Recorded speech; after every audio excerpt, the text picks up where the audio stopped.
Accredited investors are individuals or entities that meet certain financial criteria set by the Securities and Exchange Commission and are deemed to have the financial sophistication and ability to bear the economic risk of investing in certain types of securities. The SEC defines an accredited investor as individuals who have a net worth of at least $1 million, either alone or with a spouse, excluding the value of their primary residence. Individuals who have an income of at least $200,000 per year or $300,000 per year together with a spouse for the last 2 years and expect to earn at least that amount in the current year. Banks, savings and loan associations, and other financial institutions. Corporations, partnerships, and other entities with total assets of at least $5 million.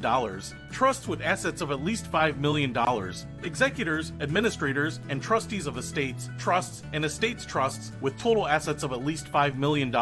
Accredited investors are able to invest in securities that are not registered with the SEC, such as private placements, hedge funds, and venture capital funds. These types of investments typically carry a higher level of risk, but also have the potential for higher returns. It's important to note that being an accredited investor does not guarantee a profit or protect against loss, and it's important to conduct proper due diligence and understanding of the investment before making any decision to invest. Additionally, it's important to consult a financial advisor to help determine whether an investment is appropriate for your investment goals and risk tolerance.